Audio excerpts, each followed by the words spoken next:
ಬಗೆದಷ್ಟು ವಿಸ್ಮಯ ಬಯಲಾಗ್ತಾ ಇದೆ. ಬಾವಿಯಲ್ಲಿ ಅಪರೂಪದ ಪುರಾತನ ಶಿಲೆಗಳು ಪತ್ತೆಯಾಗಿದೆ. ಲಕ್ಕುಂಡಿಯಲ್ಲಿ ಬಗೆದಷ್ಟು ವಿಸ್ಮಯ ಬಯಲಾಗ್ತಾನೆ ಇದೆ. ಅಡಿಕೆ ಆಕಾರದ ಶಿಲೆ ಪತ್ತೆಯಾಗಿತ್ತು ನಿನ್ನೆ. ಇವತ್ತು ಕೂಡ ಪುರಾತನ ಶಿಲೆಗಳು ಪತ್ತೆಯಾಗಿದೆ.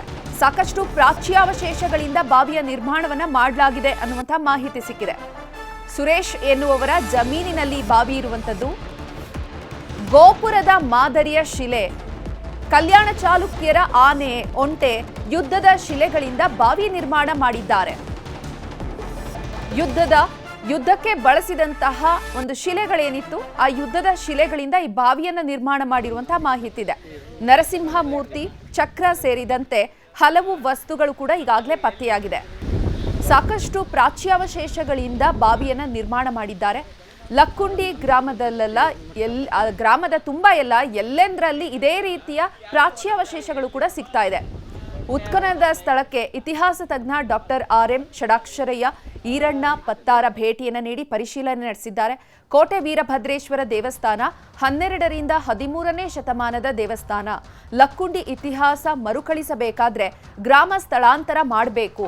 ಲಕ್ಕುಂಡಿ ಸ್ಥಳಾಂತರ ಆದರೆ ನೈಜ ಇತಿಹಾಸ ಗೊತ್ತಾಗುತ್ತೆ ಅಂತ ಇತಿಹಾಸ ತಜ್ಞರಾದಂತಹ ಡಾಕ್ಟರ್ RM ಷಡಾಕ್ಷರಯ್ಯ ಹೇಳಿದ್ದಾರೆ.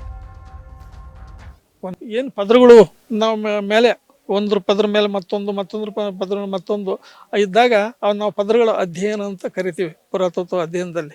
ಆ ಪದರಗಳ ಅಧ್ಯಯನದಿಂದ ನಮಗೆ ಕಾಲಮಾನ ನಿರ್ದಿಷ್ಟಗೊಳಿಸ್ಲಿಕ್ಕೆ ಕಾಣುತ್ತೆ. ಇಂತಹ ಕಾಲಮಾನನೇ ಇದು ಅಂತ ಹೇಳ್ಬೋದು. ಯಾಕಂದ್ರೆ ಅದ್ರ ಒಂದೊಂದು ಪದರಿನಲ್ಲಿ ಸಿಕ್ಕಂಥ ವಸ್ತುಗಳ ಮೇಲೆ ನಾವು ಅದು ಗುರುತಿಸ್ತೀವಿ. ಇಲ್ಲಿ ನಮಗೆ ಹೆಪಾಜಾರ್ಡ್ ಇದೆ, ಒಂದೇ ಇದು ಯೂನಿಫಾರ್ಮಿಟಿ ಇಲ್ಲ.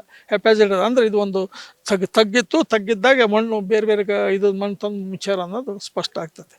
ಆಮೇಲೆ ಇಲ್ಲೇನು ಪೀಠ ಸಿಕ್ಕಿದೆ ಇಲ್ಲಿ ಅಂತಾರೆ, ಅದು ಮೋಸ್ಟ್ಲಿ ನಂದಿ ಪೀಠ ಇರಬೇಕು ಅಂತ ನನಗೆ ಅನಿಸ್ತದೆ. ಅದು ಇದು ರೆಕ್ಟಾಂಗ್ಯುಲರ್ ಐತಿ. ಆಮೇಲೆ ಒಂದು ಕಡೆಗೆ ಯತಿ ಫಿಗರ್ ಐತಿ. ಆ ರೆಕ್ಟಾಂಗಲ್ ಇದ್ದಂಥ ಪೀಠಗಳಂಥ ಮೂರ್ತಿ ಸಾಮಾನ್ಯವಾಗಿ ನಂದಿದೇ ಇರ್ತದೆ. ಅದು ಬೇರೆ ಮೂರ್ತಿ ಎಲ್ಲ